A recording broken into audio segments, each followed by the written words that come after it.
Cottbus fin octobre 2025. Près d'1 millier de personnes participent au défilé annuel de soutien aux droits des minorités sexuelles et de genre. Une manifestation placée sous haute sécurité, alors que les agressions contre cette communauté ont explosé dans l'est de l'Allemagne.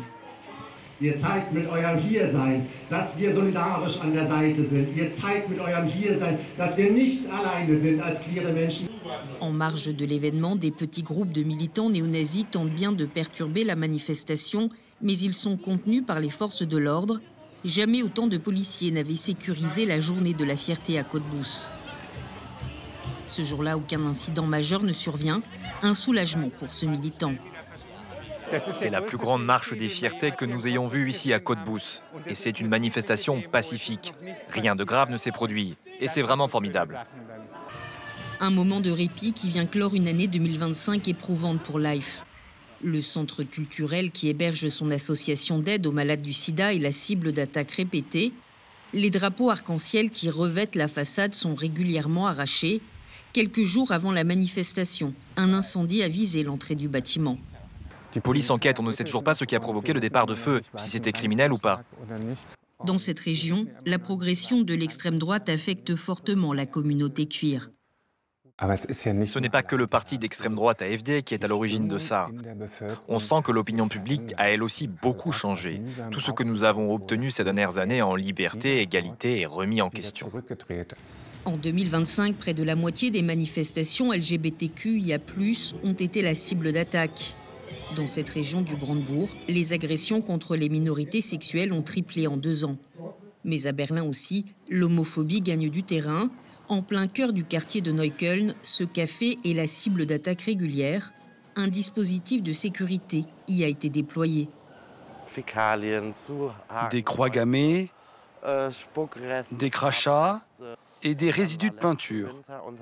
Et puis l'hiver dernier, entre autres choses, ils ont jeté un extincteur à travers la fenêtre. Installé à Berlin depuis plus de 10 ans, Daniel aimait Berlin pour sa tolérance, mais l'insécurité fait désormais partie de son quotidien et de celui de Kai, une habituée du local. Selon les services de renseignement, la communauté est dans le viseur de l'extrême droite, mais aussi de groupes religieux. Ce que je trouve vraiment difficile en ce moment, c'est que j'ai l'impression que la société dans son ensemble est en train de changer. Auparavant, on savait à quoi s'attendre dans certains quartiers un peu difficiles. Mais il nous arrive de plus en plus souvent d'être confrontés à de la violence ou à des discriminations dans des quartiers où nous étions auparavant en sécurité. En signe de solidarité, des voisins du quartier ont accroché des drapeaux arc-en-ciel à leur balcon. Un symbole que le Parlement allemand, lui aussi, hissait tous les ans sur sa façade à l'occasion des Gay Pride. Désormais dominé par les conservateurs, il y a pour la première fois renoncé cette année. Un choc pour la communauté et notamment pour ceux comme Bach qui ont fui des dictatures pour vivre ouvertement leur homosexualité. Depuis qu'il est à Berlin, ce chanteur kurde syrien se sent enfin libre de poursuivre ses rêves et sa carrière. Écoute, j'ai joué de la musique à Erbil à l'époque et ça m'a causé énormément de problèmes. Alors qu'à Berlin, c'est tout l'inverse. Tout le monde a fait la fête avec moi. Bach se sent en sécurité dans son quartier, mais les tensions politiques autour des questions de genre et de sexualité l'inquiètent pour son avenir dans ce pays. Ça met forcément mal à l'aise, toutes ces histoires autour du drapeau arc-en-ciel qui n'est plus accroché au Bundestag. Alors que pour moi, c'était un symbole d'acceptation. Et là, maintenant, je dois me demander si je ne suis plus le bienvenu ici. Une montée de l'homophobie au Roland amer, tout particulièrement dans la capitale allemande. Après la persécution des homosexuels sous le régime nazi, la communauté gay s'y est épanouie pendant des décennies, faisant de Berlin l'une des villes les plus libérales au monde.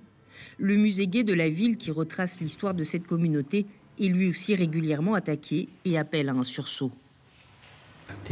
Ces 20-30 dernières années, on a accompli énormément de choses dans cette ville. On a réalisé plein de projets et on se sentait en sécurité dans la rue. Alors c'est très difficile d'accepter que tout ça est à nouveau fini. Mais cela signifie aussi que nous devons plus que jamais nous soutenir mutuellement. Nous devons nous entraider, nous faire entendre et les autorités doivent clairement s'engager à nous protéger. À Berlin, les services de renseignement et la police sont désormais dotés d'unités spéciales de lutte contre les crimes homophobes, un modèle que d'autres régions pourraient bientôt suivre.